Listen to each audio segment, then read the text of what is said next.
We're about to dive into the single biggest mental shift that separates just feeling safe with your money from achieving true financial freedom. It's the difference between protecting what you have and actually building a system that generates wealth for you. So let's get right into it. Yeah, just let that one sink in for a second.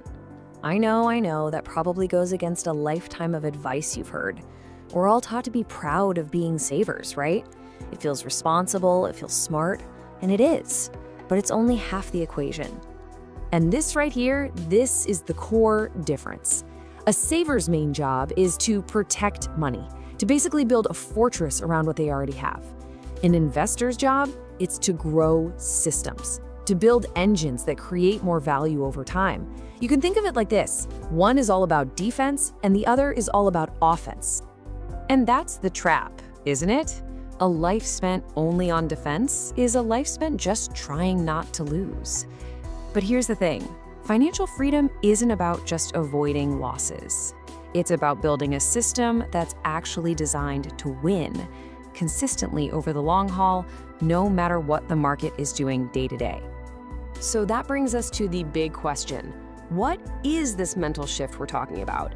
Well, by the end of this explainer, you're not just going to understand it, you'll have a clear framework to start making that shift for yourself. All right, so let's start by breaking down the default setting for most of us, the saver mentality. It is absolutely crucial to understand the psychology behind this defensive thinking before we can ever hope to move past it. You know, the saver mindset is really driven by a few key things. Decisions tend to come from a place of fear, the fear of losing what you've worked so hard for. And that creates a scarcity mindset where it feels like there's only so much to go around. So the main goal becomes avoiding any and all risk, which naturally leads to hoarding cash instead of strategically putting it to work. And you should know, this isn't just you. We're literally hardwired for this stuff. We've got something called loss aversion, which means a loss hurts way more than an equal gain feels good. We have a security bias, making us crave certainty even when it costs us. And all this makes us choose short-term safety over what could be massive long-term growth. These are just natural human biases, but to build real wealth, we have to learn to manage them. So what does this actually look like in day-to-day life? Well, it's keeping tens of thousands of dollars just sitting in a checking account where it's quietly losing value to inflation every single day. It's that feeling of being totally overwhelmed by investing, so you just put it off. And it's spending hours trying to save $5 on a coffee while completely ignoring the thousands you could be making if your money was invested. Now, let me be crystal clear here. Saving is not the bad guy. It is the essential, non-negotiable first step. You just can't build a skyscraper on a foundation of sand. The problem isn't the act of saving. The problem is thinking that saving is the finish line. Okay, so if saving is just the foundation, what comes next? This is where we make the shift to the investor identity. And listen, this is not about becoming some Wall Street day trader. It's about changing how you see yourself, becoming someone who builds systems for long-term growth. So what does this investor mindset really mean? Well, it means becoming a long-term compounding thinker. Your focus shifts from just hoarding cash to actually building assets. And this is key, you start assessing risk, not just running away from it. This difference is everything. Risk avoidance is passive. It's just saying no to anything that feels even a little bit uncertain. But risk assessment? That's active. It's asking, okay, what's the potential upside here? What's the real downside? And how can I manage that downside while I go after the upside? One protects you from disaster. The other builds your future. A true investor thinks about compounding everywhere, not just in their bank account. Your skills compound as you learn and get better. Your network compounds as you build real relationships. Your reputation compounds as people learn to trust you. It's a whole life strategy. So here's the big takeaway. Chasing a bigger paycheck is a short-term game if you don't use that income to build something. The investor's primary goal is to use their income to buy or build assets, things that create value for them whether they're clocked in or not. Okay, so the mindset shift is clear, but how do we actually make it practical?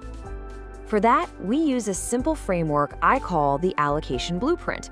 It's a really simple, actionable system to turn that new investor identity into a reality. It's just 3 steps. First, secure. This is where that saver mentality is your best friend. You build an emergency fund, 3 to 6 months of expenses. This takes fear out of the equation so you can think long term. Second, allocate. You set up a system to automatically invest a part of your income every single time you get paid. And third, compound. You let your investments grow, you reinvest all the gains, and at the same time, you reinvest in yourself by upgrading your skills to earn more. And the whole philosophy behind this is so simple. Small, consistent actions done over a very long time will always, always beat big, intense efforts that you only do once in a while. It's not about timing the market, it's about time in the market. It's all about the system, not some heroic one-time effort. And this really gets to the core of our whole philosophy here.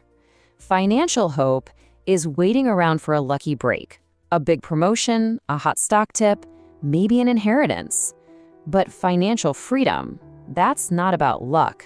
It's the predictable results of a well-built system that you execute day in and day out. Now let's pull all of this together with what we call the growth systems reframe.